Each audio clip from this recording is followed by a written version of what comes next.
स्वागत है आप लोगों का हमारे YouTube चैनल पे। तो मैं हूं सौरभ यादव और आज हम लोग जिस टॉपिक पे बात करेंगे उसे बोलते हैं रेस्पायरेटरी सिस्टम। तो रेस्पायरेटरी सिस्टम होता क्या है, आज इसके बारे में हम लोग पूरे डिटेल में जानेंगे कि ये होता क्या है, हमारे बॉडी में इसका क्या काम है, ये क्या रोल प्ले करता है। तो इसके बारे में आज हम लोग पूरे डिटेल में जानेंगे इस वीडियो में। तो आप लोग इस वीडियो में बने रहिए और पूरे डिटेल में इसके बाद देखते हैं। तो रेस्पायरेटरी सिस्टम होता क्या है। तो the respiratory system and homeostasis. तो होम्योस्टेसिस क्या होता है? होम्योस्टेसिस मतलब हमारे बॉडी के अंदर का जो इन्वायरमेंट है, बॉडी के अंदर का जो इंटरनल इन्वायरमेंट है, वो हमारा एक मीडियम में बना रहता है, चेंज नहीं होता है। जैसे हमारे बॉडी का इनर इन्वायरमेंट जो होता है 98.6 डिग्री फ़ारेनहाइट है, तो उससे चेंज नहीं होगा, उतने पे ही बना रहता है। तो उसी को बोलते हैं होम्योस्टेसिस। जैसे हमारे बॉडी का आउटर इन्वायरमेंट है, तो गर्मी में उसका टेम्परेचर ज़्यादा हो जाएगा, ठंडी में उसका टेम्परेचर कम हो जाएगा। बट बॉडी के अंदर का जो टेम्परेचर होता है वो एक स्टेसिस रहता है, मतलब एकदम फिक्स रहता है, वो चेंज नहीं होता। क्योंकि अगर वह चेंज होगा तो हमारे बॉडी के अंदर के जो लंग्स हैं, लीवर है, जो ऑर्गन्स हैं, उस पर बैड इफेक्ट पड़ेगा और जिससे हम लोगों को डिसीज़ हो सकती है या फिर और भी प्रॉब्लम हो सकती है। तो इसी को कहते हैं हम लोग होम्योस्टेसिस की, मतलब हमारे बॉडी का जो इनर टेम्परेचर है वो फिक्स रहे, वो चेंज ना हो। तो हमारा रेस्पायरेटरी सिस्टम जो होता है वो हमारे बॉडी के होम्योस्टेसिस को, हमारे बॉडी के इनर टेम्परेचर को भी मेंटेन रखता है, उसे चेंज नहीं होने देता है, उसमें भी हेल्प करता है। तो the respiratory system contribute to homeostasis by provide for the exchange of gases, oxygen and carbon dioxide between the atmosphere, spheric air, blood and tissue cells. मतलब जो इसमें बोला गया है कि हमारा रेस्पायरेटरी सिस्टम जो होता है और कंट्रीब्यूट करता है होम्योस्टेसिस को, मतलब होम्योस्टेसिस को मेंटेन रखता है और उसके साथ ही हमारे बॉडी को जो होता है उसमें गैसों का एक्सचेंज मेंटेन रखता है। मतलब हमारे बॉडी में ऑक्सीजन और कार्बन डाइऑक्साइड के एक्सचेंज को जो होता है मेंटेन करता है कि हमारे बॉडी में प्रॉपर ऑक्सीजन अंदर जा सके और कार्बन डाइऑक्साइड हमारे बॉडी से बाहर आ सके। और यह जो होता है कहाँ पे होता है? यह एटमॉस्फेरिक एयर में, ब्लड में और टिश्यू सेल्स में होता है। मतलब एटमॉस्फेरिक एयर से ऑक्सीजन हमारे लंग्स में जाता है, लंग्स के थ्रू ब्लड में जाता है और ब्लड से ऑक्सीजन जो होता है टिश्यू, हमारे बॉडी के जितने टिश्यू हैं उन सभी में पहुँचता है। तो it also help adjust the pH of the body fluid. मतलब ये हमारे जो यह रेस्पायरेटरी सिस्टम जो होता है, ये हमारे अंदर जो बॉडी फ्लूइड है उसमें पीएच को मेंटेन रखता है, पीएच को फिक्स रखता है, उसे चेंज नहीं होने देता है। तो अब आगे देखिए रेस्पायरेटरी सिस्टम एनाटॉमी। मतलब रेस्पायरेटरी सिस्टम का एनाटॉमी क्या है, तो हम लोग इसके बारे में जानेंगे। तो रेस्पायरेटरी सिस्टम का एनाटॉमी क्या है, तो देखिए the respiratory system consist of the knows, pharynx जिसे हम थ्रोट कहते हैं, लैरिंग्स voice box, trachea, wind pipe, bronchi and lungs. मतलब जो हमारा रेस्पायरेटरी सिस्टम है ये कंट्रीब्यूट होता है, मतलब कहाँ से शुरू होता है और कहाँ तक ख़त्म होता है। तो यह जो होता है हमारे, और इसमें कितने ऑर्गन्स जो होता है पार्टिसिपेट करते हैं। तो इसमें हमारा नोज हो गया, फेरिंग्स हो गया, फेरिंग्स को हम लोग थ्रोट भी बोलते हैं। उसके बाद लैरिंग्स हो गया, लैरिंग्स को हम लोग वॉइस बॉक्स बोलते हैं, यहीं से हमारा वॉइस प्रोड्यूस होता है और हम लोग बाहर बोल पाते हैं, साउंड हमारा जनरेट होता है। उसके बाद ट्रैकिया हो गया, ट्रैकिया को हम लोग विंड पाइप कहते हैं और यह जो होता है कार्टिलेजनस स्ट्रक्चर होता है, मतलब कार्टिलेज का बना होता है। उसके बाद हो गया ब्रोंकाई एंड लंग्स। मतलब ब्रोंकाई के बाद हम लोगों का एक पार्ट और होता है एल्वोलाई। एल्वोलाई ही मेन पार्ट होता है गैसों के एक्सचेंज का लंग्स में, और इसमें लंग्स भी पार्टिसिपेट करता है। तो इतने पार्ट जो होते हैं हमारे रेस्पायरेटरी सिस्टम में, इतने ऑर्गन जो होते हैं पार्टिसिपेट करते हैं हम, जिससे कि प्रॉपर रेस्पायरेशन हो सके, गैसों का एक्सचेंज जो है हो सके। तो इसे हम लोग देखिए, इसे structurally the respiratory system consist of the two part. मतलब स्ट्रक्चर के बेस पे रेस्पायरेटरी सिस्टम को दो पार्ट में डिवाइड किया गया है। पहला पार्ट है अपर रेस्पायरेटरी सिस्टम और दूसरा पार्ट है लोअर रेस्पिरेटरी सिस्टम। मतलब जैसे हमारे बॉडी में भी होता है अपर पार्ट लोअर पार्ट, वैसे ही हमारा रेस्पिरेटरी सिस्टम भी दो पार्ट में डिवाइड हुआ है। पहला एक है upper part upper respiratory system, दूसरा है लोअर पार्ट जिसे हम लोग लोअर रेस्पिरेटरी सिस्टम बोलते हैं। तो आगे देखिए, तो अपर पार्ट के बारे में बताया गया है कि the upper respiratory system include the nose, nasal cavity, pharynx and associated structure. मतलब हमारे अपर पार्ट में कौन कौन से ऑर्गन प्रेजेंट हैं, तो इसमें हमारा नोज है, नेजल कैविटी है, फेरिंग्स है एंड एसोसिएटेड स्ट्रक्चर्स है। मतलब हमारा नोज जो होता है अपर रेस्पिरेटरी सिस्टम में आता है, नेजल कैविटी मतलब नोज के अंदर की जो कैविटी होती है वो भी हमारे अपर रेस्पिरेटरी सिस्टम में आती है। उसके बाद फेरिंग्स भी हमारे अपर रेस्पिरेटरी सिस्टम में आता है। और यहाँ पे दिया गया है एसोसिएटेड स्ट्रक्चर, मतलब जो हमारा फेरिंग्स के पास जो स्ट्रक्चर होता है जो उसे हेल्प करता है उसे हम लोग बोलते हैं एसोसिएटेड स्ट्रक्चर। यह भी जो होता है हमारे अपर रेस्पिरेटरी सिस्टम का पार्ट है। उसके बाद लोअर रेस्पिरेटरी सिस्टम में कौन कौन से पार्ट आते हैं, तो the lower respiratory system include the larynx, trachea, bronchi and lungs. मतलब हमारे लोअर रेस्पिरेटरी सिस्टम में लैरिंग्स होता है, ट्रैकिया होता है, ब्रोंकाई और लंग्स, ये जितने ये पार्ट जो है हमारे लोअर रेस्पिरेटरी सिस्टम में इंक्लूड होते हैं और ये हमारे रेस्पिरेशन में हेल्प करते हैं। तो आगे देखिए, the respiratory system also constitute of two part. मतलब हमारे रेस्पिरेटरी सिस्टम को दो पार्ट में डिवाइड किया गया है, जिसमें ऊपर वाले पार्ट को बोलते हैं कंडक्टिंग जोन और नीचे वाले पार्ट को कहते हैं रेस्पिरेटरी जोन। यहाँ पे देखिए, यहाँ दूसरा पार्ट है रेस्पिरेटरी जोन। तो कंडक्टिंग जोन और रेस्पिरेटरी जोन होता क्या है, तो इसके बारे में हम डिटेल में जानेंगे। तो देखिए, the conducting zone consist of the series of interconnected cavity and tube both outside with in the lungs. मतलब हमारा कनेक्टिंग जोन जो है एक सीरीज होता है जो हमारे आउटर इन्वायरमेंट से लेके एक ट्यूब क्रिएट करता है लंग्स तक। मतलब हमारा आउटर इन्वायरमेंट से लेके लंग्स तक की ट्यूबिंग कनेक्ट करता है जिससे गैसों का एक्सचेंज हो सके, उसे हम लोग बोलते हैं कंडक्टिंग जोन।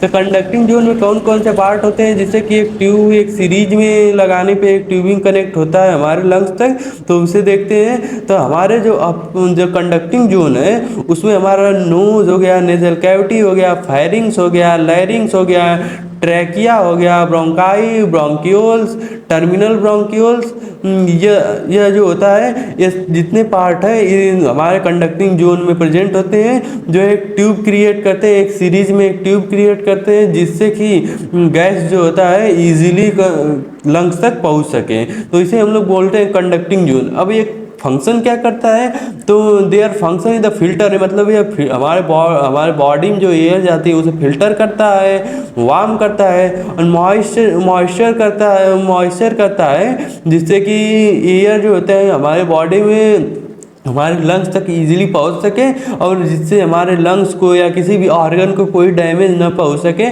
और हमारी बॉडी उसे कंफर्टेबली जो होता है एब्जॉर्ब कर सके। तो ये हो गया हमारा कंडक्टिंग जोन। अब हम लोग देखेंगे कि रेस्पिरेटरी जोन क्या होता है। तो रेस्पिरेटरी जोन जो होता है ये भी एक ट्यूबिंग कनेक्ट करता है, पर यह टिश्यू से लेके लंग्स और उससे जो होता है एक्सचेंज करता है अकरिंग गैस का। मतलब यह जो होता है रेस्पिरेटरी जोन जो होता है एक ट्यूबिंग ये भी कनेक्ट करेगा, पर यह टिश्यू से लेके लंग्स तक, मतलब लंग्स से टिश्यू में जो गैसों का एक्सचेंज होता है इसके लिए हमारा रेस्पिरेटरी जोन जो होता है रोल प्ले करता है। और यह एक ट्यूब बनाता है जिससे कि हमारे लंग्स से टिश्यू में और टिश्यू से लंग्स में गैसों का एक्सचेंज प्रॉपर हो सके। तो इसके बारे में देखेंगे कि इसमें कौन कौन से पार्ट होते हैं, कौन कौन से ऑर्गन प्रेजेंट होते हैं जो इसमें हेल्प करते हैं।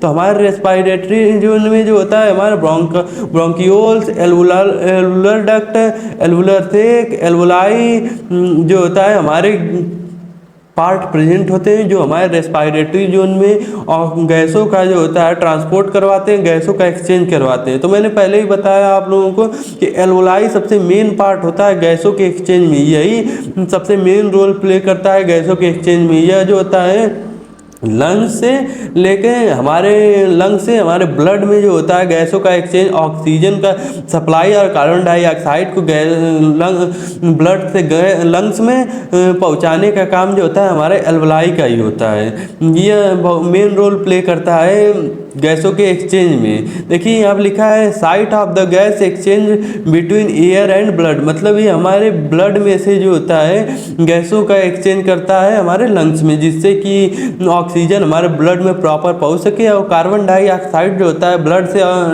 वापस लंग्स में आ सके, जिससे कि वो हमारे उसे हम लोग बाहर एक्सहेल कर सकें और हमारे बॉडी से बाहर निकल सकें।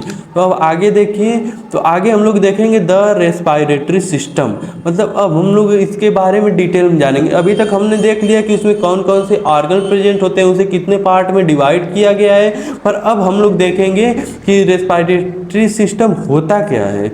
तो रेस्पायरेटरी सिस्टम जो होता है ऑक्सीजन डिलीवरी सिस्टम, मतलब यह जो होता है हमारे बॉडी में जो होता है ऑक्सीजन की डिलीवरी करता है, जिसे इसलिए इसे हम लोग ऑक्सीजन डिलीवरी सिस्टम भी कहते हैं।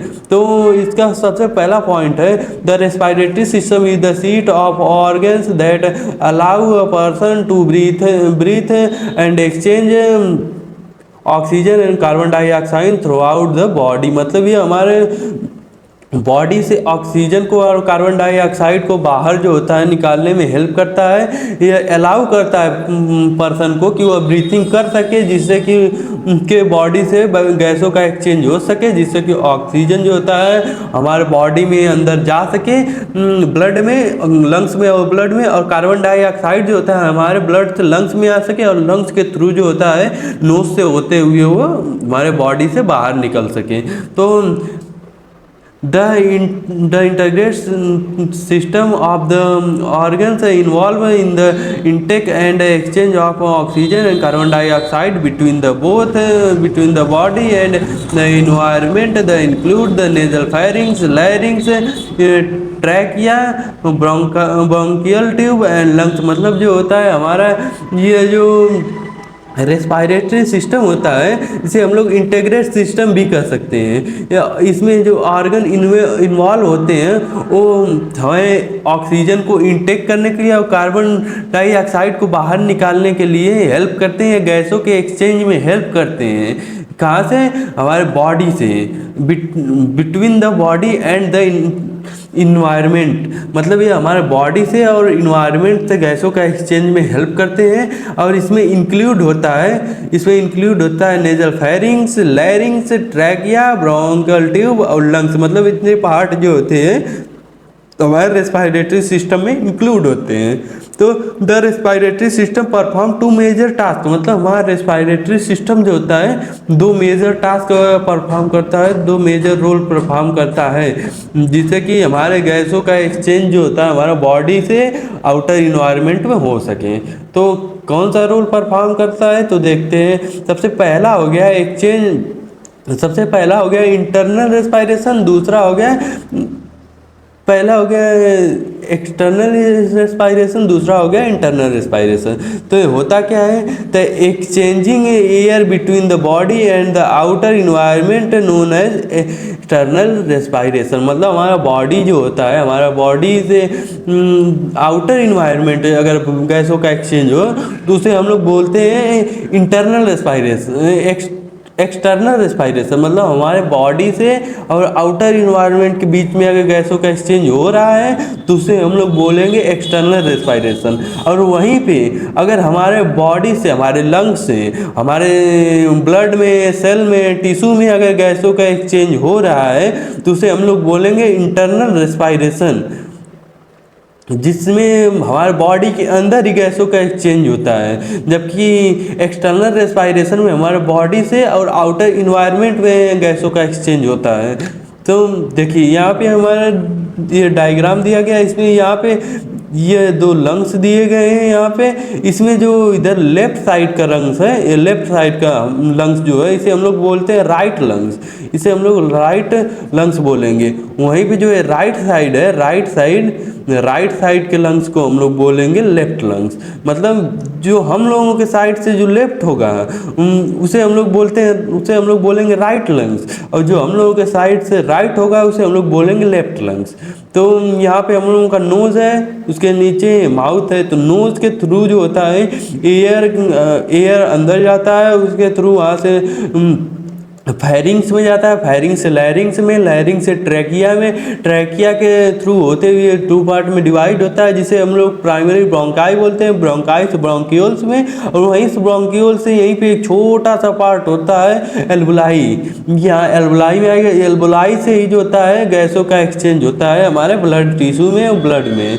तो यहाँ पे दिखाया गया है। और यहाँ पे नीचे एक पार्ट होता है जिसे हम लोग बोलते हैं डायफ्राम।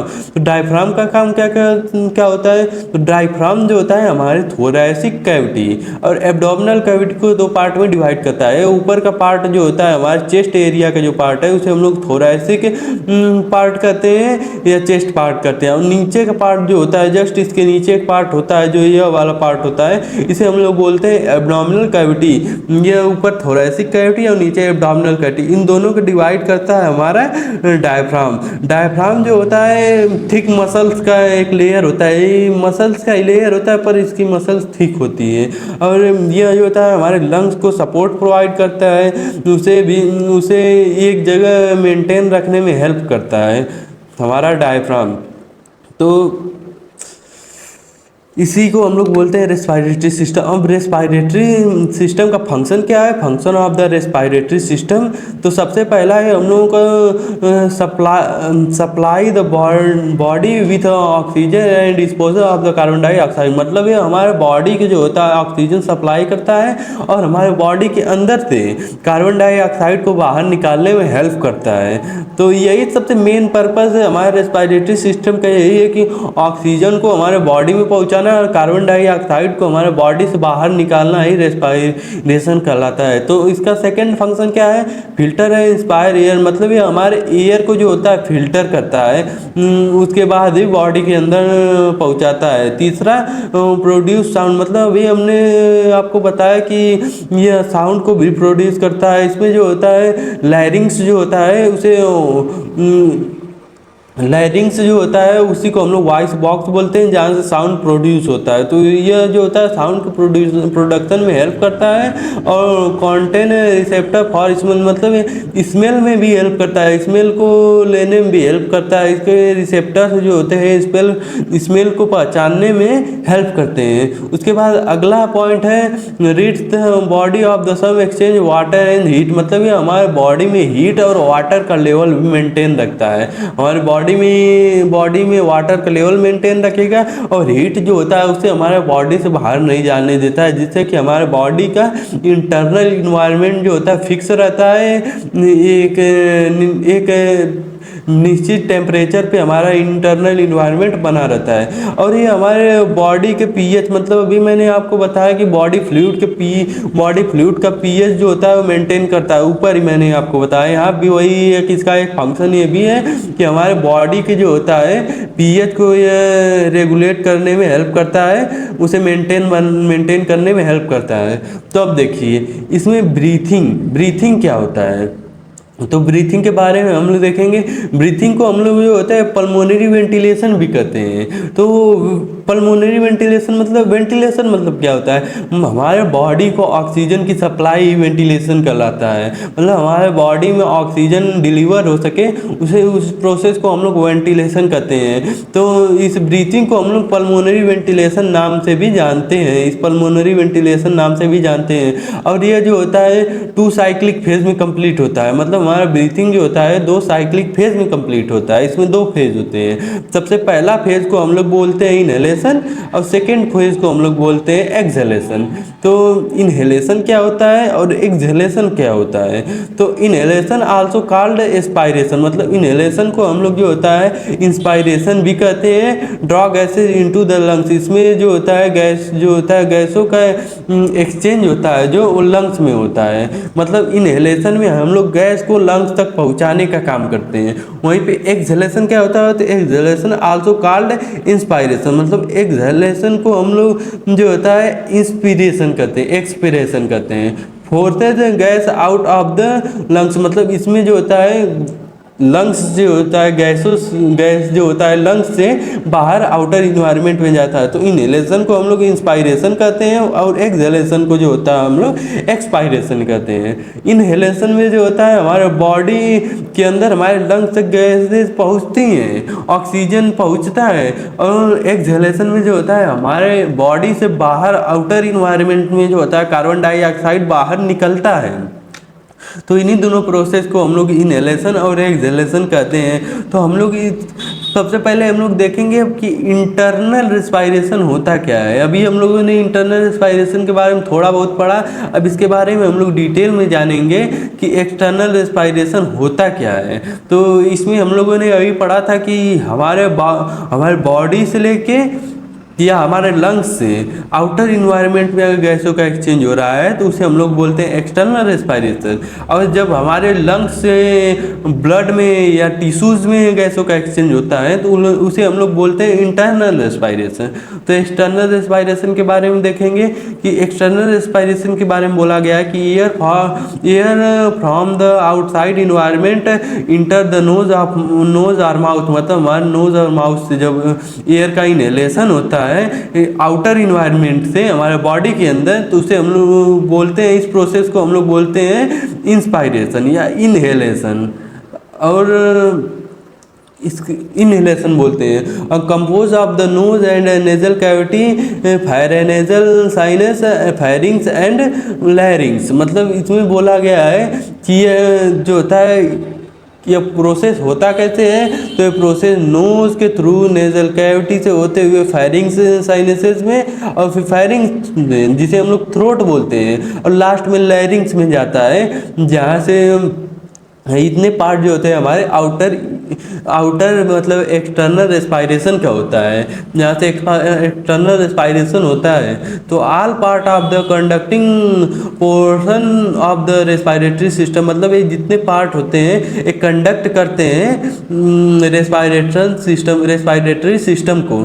तो यहाँ पे देखिए, यहाँ पे दिखाया गया है कि इसे ऊपर जो होता है यहाँ पे सबसे पहले नोज़, यहाँ पे नोज़ है जिसे हम लोग नोस्ट्रिल भी बोलते हैं, नोस्ट्रिल भी से बोल सकते हैं। उसके बाद यहाँ पे नेजल कैविटी है, उसके अंदर जस्ट उसके अंदर की जो कैविटी होती है उसे हम लोग नेजल कैविटी बोलते हैं। और नोज़ के जस्ट नीचे यहाँ पे माउथ होता है और माउथ से जस्ट पीछे जो होता है यहाँ पे थ्रोट होता है, जिसे हम लोग फेरिंग्स के नाम से जानते हैं। इसे हम लोग फूड पाइप भी बोलते हैं। और सबसे लास्ट में यहाँ पे नीचे जो है वॉइस बॉक्स, जिसे हम लोग लैरिंग्स बोलते हैं, लैरिंग से वॉइस प्रोड्यूस करता है, इसे हम लोग विंड पाइप भी कहते हैं।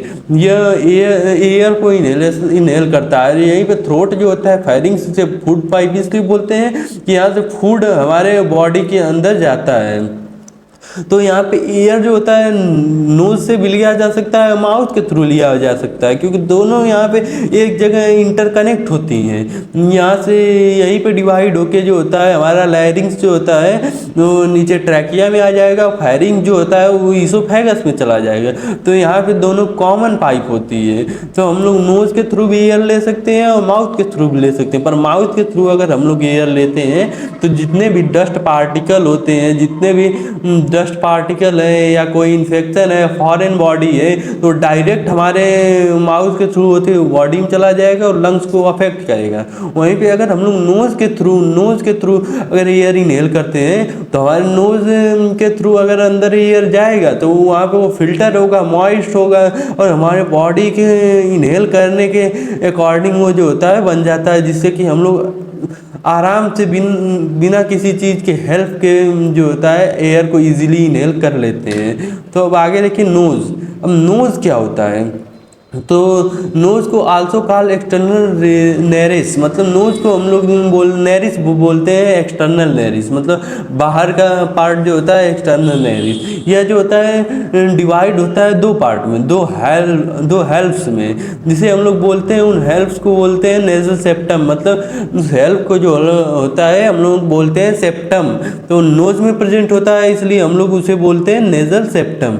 तो नेजल सेप्टम क्या होता है, contains the paranasal sinuses where air is warm, मतलब यह जो होता है फेरानेजल साइनसेस इसमें होता है जो एयर को वार्म करने में हेल्प करता है। मतलब उसे अगर बहुत ज़्यादा एयर ठंडी है तो उसे गर्म करेगा, और बहुत ज़्यादा एयर गर्म है तो उसे ठंडी करके उसे बॉडी के टेम्परेचर के अकॉर्डिंग लाएगा, जिससे कि वह इजीली लंग्स तक पहुंच सके और लंग्स पे कोई प्रेशर ना पड़ सके। और यहाँ पे कंटेंट है सीलिया, मतलब इसमें सीलिया प्रेजेंट होता है। जो सीलिया प्रेजेंट होता है जो responsible for filter out the foreign bodies, मतलब यह जो होता है हमारे बॉडी में एयर जो इनहेल करते हैं उसे उसमें फॉरेन बॉडी को किल करता है और बाहर निकालता है, तो इसमें भी हेल्प करता है। इसीलिए हम लोगों को नोज से इनहेल करना चाहिए एयर को, क्योंकि यहाँ पे जो होता है पूरा एक फंक्शन होता है कि जो ये हमारे बॉडी में एयर को वार्म करेगा, उसे फिल्टर करेगा, फॉरेन बॉडी को किल करेगा, जिसके बाद फ्रेश एयर जो होता है हमारे बॉडी में हमारे लंग्स तक पहुंचती है। और माउथ के थ्रू अगर हम लोग एयर को इनहेल करते हैं तो वो एयर जो होता है बिना फिल्टर हुए, बिना फॉरेन बॉडी रिमूव किए, बिना वार्म हुए वो डायरेक्ट हमारे लंग्स तक पहुंचती है, जिससे कि हमारे लंग्स को अफेक्ट होता है, जिससे कि हमारा जो होता है हेल्थ पे जो होता है बैड इफेक्ट पड़ता है और डिसीज़ होने की संभावना, डिसीज़ होने के चांसेस बने रहते हैं। तो हम लोग इसके बारे में आगे देखते हैं कि आगे क्या है। तो आगे देखिए यहाँ पे दिया गया है इंटरनल नेरेस, मतलब इंटरनल नेरेस क्या होता है, तो ओपनिंग टू एक्सटीरियरली, मतलब यह जो होता है इसकी ओपनिंग एक्सटीरियरली होता है, नोज के एक्सटीरियरली जो होता है इसका ओपनिंग होता है। वहीं पे एक्सटर्नल नेरेस में जो होता है इसका ओपनिंग जो होता है फायरिंग्स के पास होता है, फायरिंग्स के पास इसका एक्सटर्नल नेरेस का ओपनिंग होता है। अब नेजल कॉन्काई क्या होता है, तो नेजल कॉन्काई जो होता है fold in the mucous membrane that increase air turbulence and ensure the most air content the mucous membrane, मतलब जो होता है नेजल कॉन्काई जो होता है यहीं पे म्यूकस मेम्ब्रेन होता है जो म्यूकस का सिक्रीशन करता है, जिससे कि हम लोग एयर को इनहेल करते हैं अगर, तो जिसमें उसमें डस्ट पार्ट होते हैं वो म्यूकस के पास ही आके रुक जाते हैं और वही फिल्टर हो जाते हैं। तो हमारा नेजल कॉन्काई जो होता है ये इसमें म्यूकस मेम्ब्रेन होता है जो म्यूकस का सिक्रीशन करता है, जिससे कि एयर जो होता है फिल्टर होता है, उसमें से जितने फॉरेन बॉडी भी होती है और जितने डस्ट पार्ट होते हैं एयर में वो सब बाहर रिमूव हो जाते हैं। और provide and airway for respiration, मतलब प्रोवाइड एयरवे फॉर रेस्पायरेशन, मतलब एयरवे में और रेस्पायरेशन में क्या हेल्प करता है, तो moist and warm internal air, मतलब ये हमारे इंटरनल एयर को मॉइस्ट करता है और वार्म करता है। मतलब मॉइस्ट मतलब अगर बहुत ज़्यादा गर्म एयर है तो उसमें वाटर बिल्कुल भी नहीं होगा, तो उसमें मॉइस्ट थोड़ा करेगा, जिससे कि हम लोग उसे आराम से लैरिंग्स के थ्रू ट्रैकिया में और ट्रैकिया के थ्रू लंग्स में पहुंचा सकें, और उसे वार्म भी करेगा एयर को। और दूसरा है फिल्टर एंड क्लीन इंस्पायरेटेड एयर, मतलब ये हमारे एयर जो होता है हमारे एयर को जो होता है फिल्टर का काम करता है और क्लीन करता है, मतलब जितने भी डस्ट पार्ट होते हैं उसे क्लीन करके रिमूव कर देता है। और रिजोनेटिंग चेम्बर फॉर स्पीच, मतलब ये हमारे बोलने में भी हेल्प करता है, बोलने में भी, जैसे हम लोगों का लैरिंग्स जो है वो वॉइस बॉक्स होता है जिससे कि हम लोग बोल पाते हैं, ये वॉइस प्रोडक्शन में हेल्प करता है, तो ये हमारे बोलने के लिए भी हेल्प करता है। तो आगे अब हम लोग देखेंगे फायरिंग्स क्या होता है, तो ये फायरिंग्स के बारे में हम लोग जानेंगे अगली वीडियो में। तब तक के आप लोग इस चैनल को सब्सक्राइब कीजिए, जिससे कि आप लोगों को ये वीडियो डेली बाय डेली मिल सके। उम्मीद है आप लोगों को वीडियो समझ में आई होगी।